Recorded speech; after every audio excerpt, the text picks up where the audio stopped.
So welcome back to another video. I know बहुत दिनों के बाद ये वीडियो आ रही है, लेकिन आज की वीडियो में हम डिस्कस करेंगे ओएनजीसी के लिए कैसे प्रिपरेशन स्ट्रेटेजी होनी चाहिए।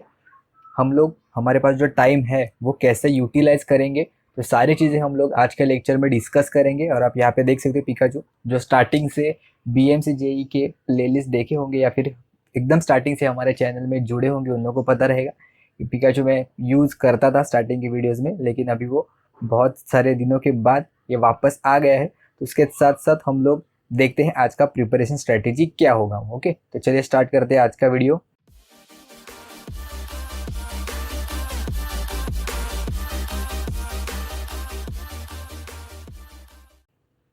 तो सबसे पहले जिन स्टूडेंट को पता नहीं होगा उनके लिए बता देता हूँ, हम लोग एग्जाम डेट क्या है वो डिस्कस करते हैं। मैंने कम्युनिटी टैब में भी पोस्ट किया था, टेलीग्राम के ग्रुप में भी अपलोड किया था, लेकिन फिर भी अगर आप ये वीडियो पे डायरेक्टली आ गए हो तो एग्जाम डेट एक बार डिस्कस कर लेते हैं। हम लोग देखते हैं यहाँ पे डिप्लोमा इन केमिकल इंजीनियरिंग का 10 अगस्त को पेपर है, डिप्लोमा इन पेट्रोलियम इंजीनियरिंग का 10 अगस्त को है, डिप्लोमा इन ऑटो इंजीनियरिंग का भी 10 अगस्त का ही है। यहाँ पे स्टेट या फिर यूनियन टेरिटरीज का यहाँ पे इन्होंने मेंशन किया गया, क्योंकि कुछ कुछ जो स्टेट का था वो पेपर ऑलरेडी हो चुका है, तो उसके लिए यहाँ पे इन्होंने स्पेसिफिकली मेंशन किए स्टेट एंड यूनियन टेरिटरीज। और भी कुछ स्टेट का पेपर बाकी है, तो वो शायद आने वाले दिनों में हो जाएगा। ठीक है, उसके बाद पीजीडीएम इन बिजनेस उनका 10 अगस्त को है। उसके बाद post graduate plus driving licence for heavy vehicle उनका भी 10 अगस्त को ही है। यहाँ पे इन्होंने लेवल भी दिया है, तो उसके अकॉर्डिंग आप देख लेना। Class 10 plus driving licence for heavy vehicle उनका भी 10 अगस्त को है। आप यहाँ पे जो स्टेट है वो देख सकते हैं एक बार। बाद में आप यहाँ पे भी देख सकते हो मैकेनिकल इंजीनियरिंग का डिप्लोमा के लिए जो है वो 12 अगस्त को है। मैकेनिकल के बहुत सारे स्टूडेंट हमारे साथ जुड़े हैं, तो उनके लिए बता देता हूँ 12 अगस्त, अगर शायद आपको पता नहीं होगा तो।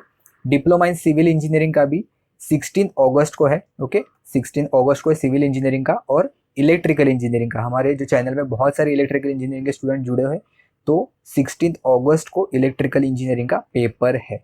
ठीक है, तो अगर आपको डेट्स पता है तो अच्छी बात है, नहीं तो ध्यान से समझना। और एडमिट कार्ड का लिंक मैं डिस्क्रिप्शन बॉक्स में प्रोवाइड कर दूंगा, आप वहाँ से जाके एडमिट कार्ड है वो डाउनलोड कर सकते हैं। एडमिट कार्ड अवेलेबल हो गए हैं।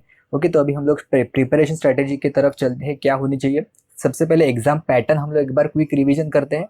मैंने जो नोटिफिकेशन की वीडियो बनाई थी उसमें मैंने अच्छे से मेंशन किया था, लेकिन अभी हम लोग को अभी प्रिपरेशन स्ट्रेटेजी है वो देखनी है। तो प्रिपरेशन स्ट्रेटेजी के लिए, प्रिपरेशन स्ट्रेटेजी बनाने के लिए हमें सबसे पहले जो एग्जाम पैटर्न है वो सबसे पहले रिकॉल करना होगा। तो देखते हैं एग्जाम पैटर्न क्या है। नोटिफिकेशन में उन्होंने मेंशन किया गया था, यहाँ पे 2 पार्ट में जो है वो पेपर रहेगा। First part is general mental ability and aptitude, जिसमें रहेंगे आपके इंटरपर्सनल स्किल्स रहेंगे, ऐसा इन्होंने यहाँ पे मेंशन किया है। उसके बाद लॉजिकल रीजनिंग यानी कि जनरल एप्टीट्यूड वाला जो पोर्शन रहता है वो यहाँ पे रहेगा। Analytical comprehension ability, basic numeracy यानी कि जो कोई भी नंबर सिस्टम वगैरह है, डीआई डेटा इंटरप्रिटेशन स्किल, जो कोई भी हम लोग को पता ही है कौन से टॉपिक जो इंपॉर्टेंट्स है जो हम लोग एप्टीट्यूड और रीजनिंग के लिए पढ़ते हैं, तो यहाँ पे कॉम्बिनेशन रहेगा। उसके साथ साथ जनरल अवेयरनेस भी है, मतलब आपका नॉर्मल जो जनरल नॉलेज है वो चेक किया जाएगा। जनरल अवेयरनेस यहाँ पे स्पेसिफिकली मेंशन नहीं किया है, करंट अफेयर्स भी हो सकता है यहाँ पे। मैंने अभी जो एग्जाम हुए थे जो लास्ट मंथ में या फिर जो यही रिसेंट मंथ में जो एग्जाम हुए थे ओएनजीसी की तरफ से, वहाँ पे मैंने देखा हिस्ट्री के भी क्वेश्चन इन्होंने पूछे थे। तो ऐसा हम लोग नहीं कह सकते, मतलब बहुत ज़्यादा वास्ट सिलेबस है जनरल मेंटल एबिलिटी का। लेकिन यहाँ पे एक अच्छी बात है कि सिर्फ वो 20% वेटेज के लिए है। टोटल 100 मार्क्स का पेपर है और 100 क्वेश्चन ही हमारे पास आएंगे। हर एक क्वेश्चन यहाँ पे 1 मार्क है। ओके, यहाँ पे इन्होंने कहा है 1 मार्क ईच। उसके साथ साथ जो कोई भी आपका डोमेन रहेगा पार्ट बी में, उसका आपका आपके लेवल के अकॉर्डिंग या फिर आपका जो क्वालिफिकेशन है उसके अकॉर्डिंग आपको जो पूछा जाएगा, उसके टोटल 80 क्वेश्चंस आएंगे। वहाँ पे भी 1 मार्क्स ईच क्वेश्चन का रहेगा, यानी कि टोटल 100 मार्क्स और 100 क्वेश्चन। ओके, अभी ये जो 3 पॉइंट है बहुत इंपॉर्टेंट है। यहाँ पे इन्होंने कहा है multiple choice objective type for a total of 100 marks. Okay, and there will be no negative marking and CBT. Okay, ये ध्यान देना, शायद अगर आपने नोटिफिकेशन पढ़ा नहीं होगा पहले, तो मैं यहाँ पे इसलिए मैंने यहाँ पे मेंशन किया अगेन कि नो नेगेटिव मार्किंग, यानी कि आपको 100 के 100 क्वेश्चन अटेम्प्ट करके ही आने हैं। ये सबसे पहला आपका नुस्खा रहा यहाँ पे कि आपको ये करके ही आना है। 100 क्वेश्चन आपको कुछ भी हो जाए अटेम्प्ट करके ही आना है, क्योंकि निगेटिव मार्किंग नहीं है। शायद आपने जो टिक किया है वो करेक्ट आ गया है तो फिर लॉटरी। उसके बाद total duration of the test is 2 hour. 2 hours माने कि कितना होता है, 2 आवर्स मतलब 120 मिनट्स करेक्ट, यानी कि ऑलमोस्ट हम लोग ऐसे कह सकते हैं कि हर एक क्वेश्चन के लिए आपको 1 मिनट मिलेगा। जेई लेवल का पोस्ट है तो बहुत सारे क्वेश्चंस आपको थियोरेटिकल भी मिलेंगे, तो इसलिए ज़्यादा टाइम नहीं लगेगा। कहीं पे भी अगर न्यूमेरिकल आया तो आप वो थ्योरी वाला जो पोर्शन, थ्योरी वाला जो टाइम बचेगा वो आप वहाँ पे यूटिलाइज कर सकते हैं। कि अगर टेक्निकल में अगर आपको थ्योरी क्वेश्चन आएंगे तो हम लोग डायरेक्टली विद इन 15 से 20 सेकेंड्स में अगर हम लोगों ने इसको टिक कर दिया तो जो रिमेनिंग जनरल एबिलिटी वाला जो टाइम है, जहाँ पे अगर डेटा इंटरप्रिटेशन या फिर लॉजिकल रीजनिंग वाला अगर क्वेश्चन आए तो वहाँ पे हम लोग वो अच्छे से यूटिलाइज कर सकते हैं। ओके, तो ये ध्यान में रखना, नेगेटिव मार्किंग नहीं है, 100 क्वेश्चंस आपको अटेम्प्ट करते जाना है। ओके, स्टार्टिंग में हम लोग 2 स्कैन मेथड से जा सकते हैं। क्या होता है 2 स्कैनिंग मेथड में? सबसे पहले आपको जो फर्स्ट स्कैन में क्या करेंगे, जो सबसे आपको इजी आता है, आप देख के ही तुरंत सॉल्व कर सकते हो, वैसे क्वेश्चन आपको सबसे पहले अटेम्प्ट कर रहे हैं। मोस्ट प्रोबेबली जो थियोरेटिकल क्वेश्चन है, भाई आता है तो आता है, नहीं आता है तो आगे बढ़ते जाओ, ऐसा। ठीक है, मतलब वहाँ पे सॉल्व करते मत बैठो। अगर वहाँ पे कोई न्यूमेरिकल है, न्यूमेरिकल क्वेश्चन, आप वो पर्टिकुलर फर्स्ट स्कैन के लिए आप वहाँ पे मार्क फॉर रिव्यू के लिए रखना, मार्क फॉर रिव्यू के लिए रख देना। और उसके बाद सेकेंड स्कैन में आप जो कोई भी क्वेश्चन है, जो न्यूमेरिकल क्वेश्चन है, या फिर आपको वहाँ पे फर्स्ट स्कैन में अगर वहाँ पे अगर आपको क्लिक नहीं किए तो वो आप सेकेंड स्कैन में जो मॉडरेट लेवल के जो क्वेश्चंस रहेंगे या फिर जो मोस्ट प्रोबेबली जो न्यूमेरिकल क्वेश्चंस रहेंगे वो आप सेकेंड स्कैन में वहाँ पे सॉल्व करोगे। इससे क्या होगा, आपके सभी के सभी क्वेश्चन है वो अटेम्प्ट हो जाएंगे। एटलीस्ट आप देख सकोगे कि क्या लेवल की डिफिकल्टी है पेपर की। तो इसलिए फर्स्ट क्वेश्चन से लेकर लास्ट क्वेश्चन तक आप इजीली पहुंच सकते हो। बहुत बार ऐसा होता है जो आसान क्वेश्चंस होते हैं, मतलब आपके जोन वाले जो क्वेश्चन होते हैं वो आपको आते हैं, लेकिन आप वहाँ पे टाइम शॉर्टेज की वजह से आप फाइनल आंसर तक वहाँ पे नहीं पहुँच सकते, फाइनल क्वेश्चन तक। तो इसकी वजह से इजी क्वेश्चन हमारे छूट जाते हैं और वहाँ पे फिर सिलेक्शन के चांसेस है वो हमारे कम हो जाते हैं। तो इसलिए आपको 2 स्कैन में जाना है हमेशा, ये बहुत ही इंपॉर्टेंट है और ये बहुत एग्जाम, हर एक एग्जाम में वो काम आती है कि 2 स्कैनिंग में जाओगे। फर्स्ट स्कैन में इजी जो आपके थियोरेटिकल क्वेश्चन है वो डायरेक्टली देखते ही आप वहाँ पे टिक करके आओगे, जो न्यूमेरिकल है वो मार्क फॉर रिव्यू करोगे, या फिर आप पेन पेपर अगर आपको प्रोवाइड किए तो आप वहाँ पे नंबर लिख सकते हो। और सेकंड स्कैनिंग में वो आप मॉडरेट लेवल के और या फिर जो न्यूमेरिकल टाइप है वो आप यहाँ पे कर सकते हो। ठीक है, तो ऐसे 2 स्कैन में हम लोगों को जाना है और 100 के 100 क्वेश्चन है वो हम लोग को कंप्लीट करना है। आप ऐसे टारगेट रखना 120 मिनट्स है ना, तो मोस्ट प्रोबेबली 100 मिनट्स में आपका फर्स्ट स्कैन सेकंड स्कैन तो होना ही चाहिए। और जो मॉडरेट लेवल के क्वेश्चन है या फिर जो न्यूमेरिकल क्वेश्चन है वो आप फिर रिमेनिंग जो 20% है या फिर जो आपको नहीं आता है, ऐसे जो डिफिकल्ट क्वेश्चन है, सेकंड स्कैन होने के बाद 2 स्कैन आप 100 मिनट में कंप्लीट करने की कोशिश करना। और कुछ कुछ क्वेश्चन ऐसे भी होते हैं जो मतलब थोड़ा बहुत डिफिकल्ट होते हैं या फिर हम लोगों को 2 बार भी चेक करने के बाद भी वो क्वेश्चन है वो क्लिक नहीं करते हैं, तब आप जो रिमेनिंग 20% है वो अगर कुछ क्रिटिकल क्वेश्चन है तो उसके लिए आप रख सकते हो। ओके, तो ऐसे ही आप रख देना। अगर एग्जैक्टली डिफ्रेंशिएट करने की कोशिश करेंगे तो हम लोग क्या करेंगे, जो 100 + 20 मिनट्स है, करेक्ट, तो इसके लिए आप ऐसे रख सकते हो, जो फर्स्ट जो 40 मिनट्स है वो आप इजी स्कैन के लिए रखो, जो नेक्स्ट 60 है और जो 60 मिनट रहेंगे वो आप मॉडरेट या फिर जो सेकंड स्कैन है उसके लिए रखो, और जो रिमेनिंग उसके बाद जो प्लस एडिशनल 20 मिनट्स रहेंगे वो हम लोग जो क्रूशियल क्वेश्चन है, जो डिफिकल्ट क्वेश्चन है उसके लिए हम लोग यूज़ करेंगे। ओके, तो ऐसा स्ट्रेटेजी आपका होना चाहिए बेसिक है। नेक्स्ट बढ़ते हैं, इंपॉर्टेंट टॉपिक्स अभी इसमें क्या होंगे।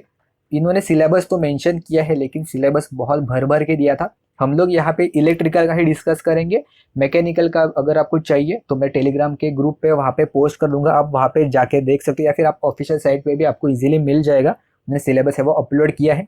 तो इलेक्ट्रिकल के लिए देखो यहाँ पे टोटल, यहाँ पे फर्स्ट स्लाइड पे मैंने 12 नंबर दिए हैं और सेकंड स्लाइड पे यहाँ पे टोटल 24, यानी कि टोटल 24 इन्होंने पूरे सिलेबस कॉपी में यहाँ पे मेंशन किया।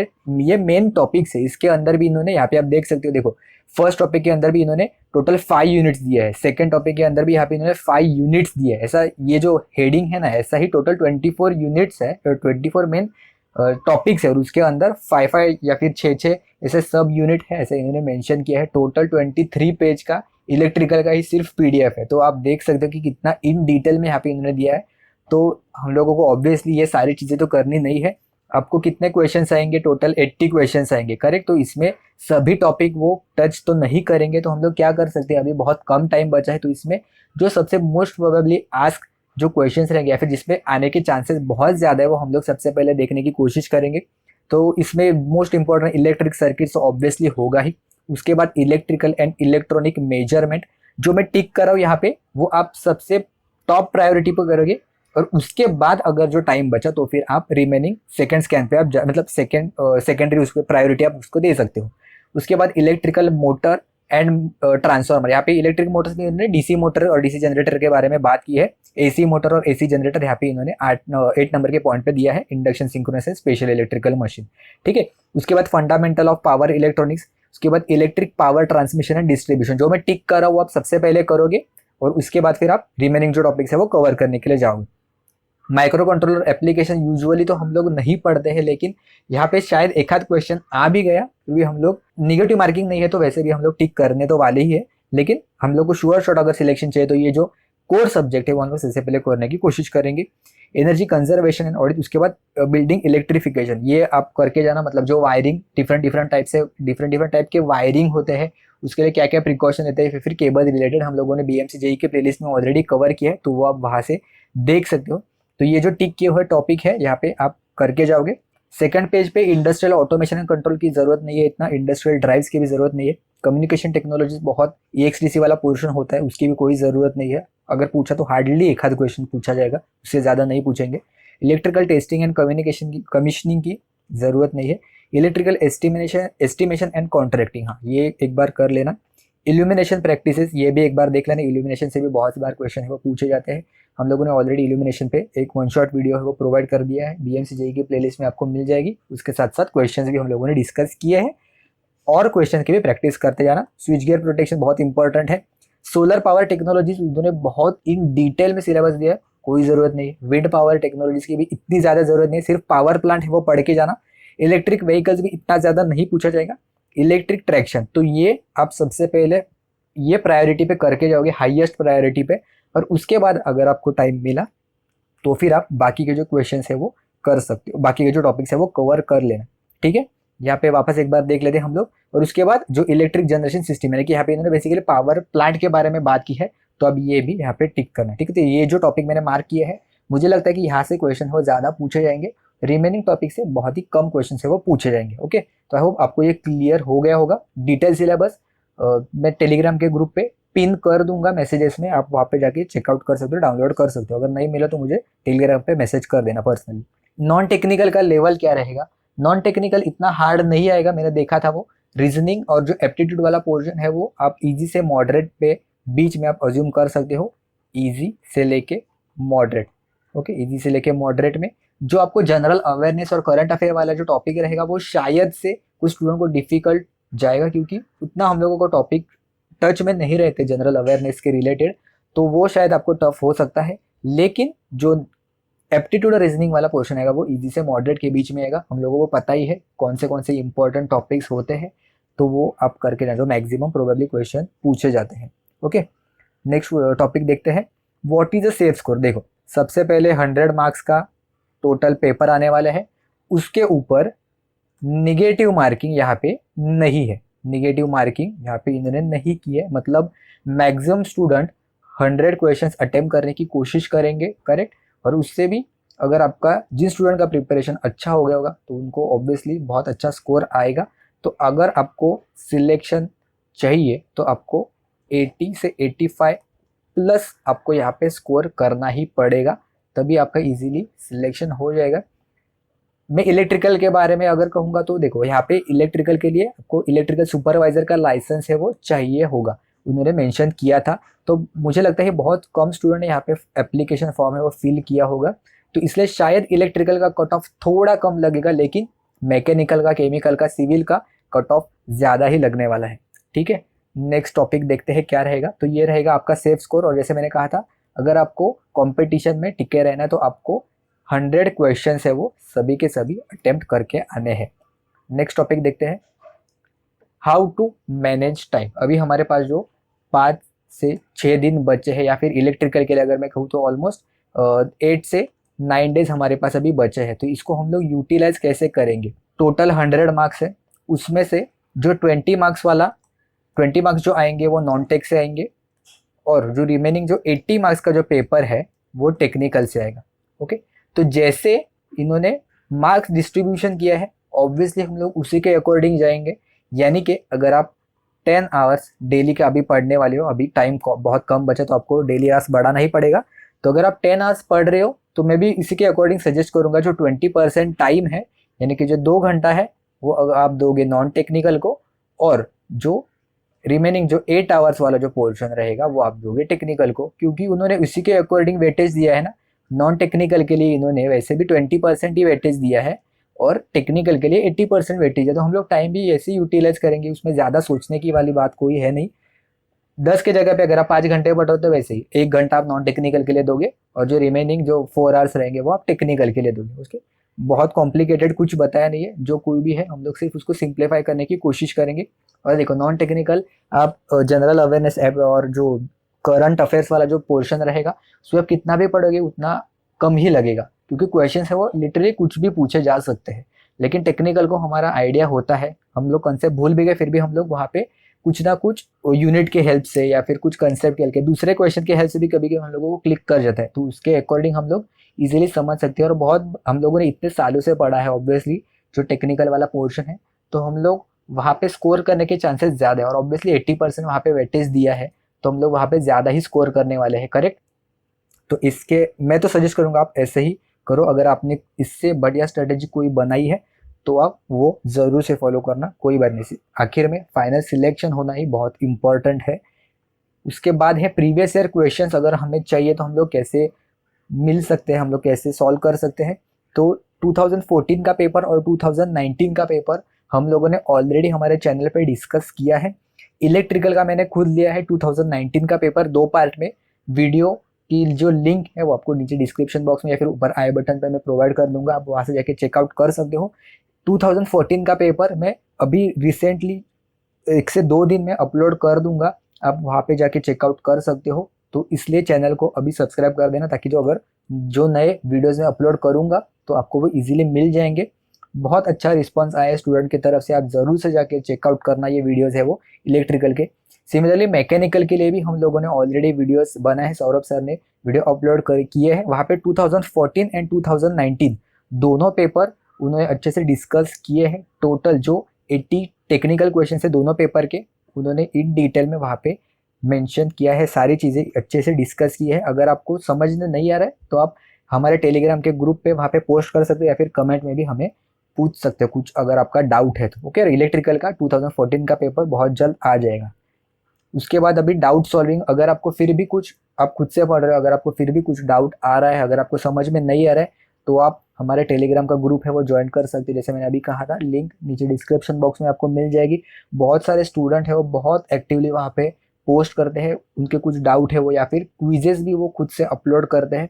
बहुत बढ़िया डिस्कशन वहाँ पे होता है, आप वहाँ पे जाके ज़रूर से ज्वाइन हो जाना। डाउट है आपके पास, अगर कुछ स्टडी मटेरियल है तो वो भी आप वहाँ पे जाके शेयर कर सकते हो। और जितना आप एक दूसरे के साथ शेयर करोगे, साथ साथ में पढ़ोगे, तो ही आपके सिलेक्शन के चांसेस भी बहुत इजीली बढ़ जाएंगे। क्योंकि अगर आपके डाउट्स है तो दूसरे सॉल्व करेंगे, दूसरे के डाउट्स है तो आप सॉल्व करते वक्त आपका भी जो, अगर आप कुछ भूल गए होंगे कंसेप्ट तो आपके वापस से एक बार रिकॉल हो जाएंगे। ठीक है, तो इसके अलावा अगर आपको कुछ भी डाउट है तो आप मुझे नीचे कमेंट्स में पूछना। अगर आपको वीडियो हेल्पफुल लगी हो तो आपके दोस्तों के साथ भी शेयर कर देना, चाहे वो केमिकल के हो, मैकेनिकल के हो, सिविल के हो या फिर इलेक्ट्रिकल के हो। तो ये दोस्तों के साथ भी वीडियो ज़रूर से शेयर कर देना। और अपकमिंग वीडियोज़ के लिए, ऐसे ही प्रिपरेशन स्ट्रैटेजीज़ के लिए आप चैनल को सब्सक्राइब करना मत भूलना। और वीडियो अगर अच्छा लगा हो, हेल्पफुल लगा हो, तो वीडियो को ज़रूर से लाइक कर देना।